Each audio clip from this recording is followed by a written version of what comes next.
বিয়ের প্রস্তাব প্রত্যাখ্যান, অশ্লীল ছবি তুলে ব্ল্যাকমেল, নন্দকুমারের এক কলেজ ছাত্রী চরম লাঞ্ছিত হওয়ার ঘটনা এলো সামনে। আরজিকর কাণ্ডে উত্তাল পরিস্থিতির মধ্যেই নন্দকুমারের কলেজ ছাত্রীর চরম লাঞ্ছিত হওয়ার ঘটনা সামনে এলো। এলাকারই এক যুবকের কাছে তিনি লাঞ্ছনার শিকার হয়েছেন। জানা গিয়েছে, তমলুকের একটি সরকারি কলেজে পাঠরতা ওই ছাত্রী। অভিযুক্ত যুবকের বাড়ি নন্দকুমার থানার মোহদধিপুর গ্রামে। ঘটনার সূত্রপাত গত 27 অগস্ট। ওই দিন দুপুরবেলা ছাত্রী কলেজ থেকে বাড়ি ফিরছিলেন। সেই সময় ফাঁকা জায়গা দেখে তার পথ আটকায় অভিযুক্ত যুবক। বিবাহের প্রস্তাব দিলে তার নাকচ করেন ওই কলেজ ছাত্রী। তারপরেই কলেজ ছাত্রীকে টেনে নিয়ে গিয়ে জড়িয়ে ধরে সেই মুহূর্তের ছবি তুলে নেন অভিযুক্ত। বিয়ে না করলে সেই ছবি সোশ্যাল মিডিয়ায় ভাইরাল করে দেওয়া হবে বলেই হুমকি দেওয়া হয় কলেজ ছাত্রীকে। গত 1 সেপ্টেম্বর নন্দকুমার থানায় এফআইআর দায়ের করা হয় ছাত্রীর পরিবারের পক্ষ থেকে। বৃহস্পতিবার দুপুর অবধি কিনারা না হওয়ায় মহিলার নিরাপত্তা নিয়ে প্রশ্ন উঠেছে। ছাত্রীর বাবা এবং স্থানীয়রা জানাচ্ছেন, ওই যুবক নেশায় আসক্ত। দীর্ঘদিন ধরে এই উত্ত্যক্ত করে চলেছেন ওই কলেজ ছাত্রীকে। নেশা মুক্তি কেন্দ্রে ভর্তিও করে দেওয়া হয়। তারপরেও ওই ছাত্রীকে বিভিন্নভাবে উত্ত্যক্ত করতে থাকেন।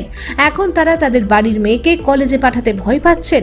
পুলিশ অবিলম্বে ব্যবস্থা গ্রহণ করুক, এই দাবি ছাত্রীর পরিবারের। আমার নাম নারায়ণ চন্দ্র বাগ। গ্রামের নামটা কি? এই গ্রামের নাম দক্ষিণ সতনচক। আমার বাড়ি হচ্ছে বারবইজোড়া পাশের। আপনার গ্রামে একটা ঘটনা ঘটেছে, এক কলেজ ছাত্রী কলেজ যেতে পারছে না ভয়ে, কারণ তার ভয় হচ্ছে যে রাস্তাঘাটে তাকে এখানকারই অপর একটা ছেলে তাকে ভয় দেখাচ্ছে, বিয়ের প্রস্তাব দিয়ে ছবি ভাইরাল করার চেষ্টা করছে। তো যেহেতু সারা দেশ জুড়ে আরজিকর নিয়ে একটা প্রতিবাদ মিছিল চলছে, আপনার এলাকায় এই ধরনের ঘটনা আপনি কী বলবেন? আমার কথা হলো, এই ধরনের ঘটনা বরদাস্ত করা যাবে না, কোনো রকমই সমর্থন করা যাবে না। আরজিকর নিয়ে যেটা হচ্ছে, বাংলার মুখ্যমন্ত্রী মমতা বন্দ্যোপাধ্যায় তার শাস্তি চাইছে, তার ফাঁসি চাইছে। সেই জায়গায় এরকম একটা ঘটনা আমার এলাকায় আবার ঘটবে, এটা আমরা কখনোই কাম্য করিনি। কি ঘটনাটা ঘটেছিল? ঘটনাটা ঘটেছিল, মেয়েটি নিমতড়ি কলেজে পড়াশোনা করে। আর আমাদের পাশের গ্রামের মহদুদির গ্রামের একজন ছেলে, রূপায়ণ ঘোড়ই বলে ছেলেটি, সবসময় নেশাগ্রস্ত অবস্থায় থাকে।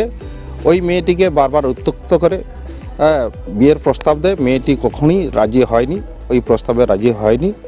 তা একদিন হচ্ছে কলেজ থেকে বেরিয়ে আসার সময় মেয়েটিকে হচ্ছে হেনস্থা করে এবং জাপটি ধরে ফটো তুলে সেই জায়গায় সঙ্গে সঙ্গে হচ্ছে মেয়েটি দৌড়ে পালিয়ে এসে তার বাবা মাকে বলে, তার বাবা মা হচ্ছে আমাদের নন্দকুমার থানার ভারপ্রাপ্ত অফিসারের মহাশয়ের কাছে কমপ্লেন করেছে, কিন্তু এখনও পর্যন্ত ছেলেটি অ্যারেস্ট হয়নি।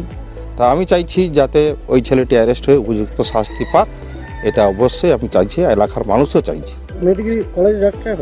কলেজে যেতে পারছি না, ভয় যেতে পারছি না, যে কোনো সময় অ্যাটাক হতে পারে ছেলেটি। ব্যুরো রিপোর্ট, ভয়েস বাংলা সংবাদ।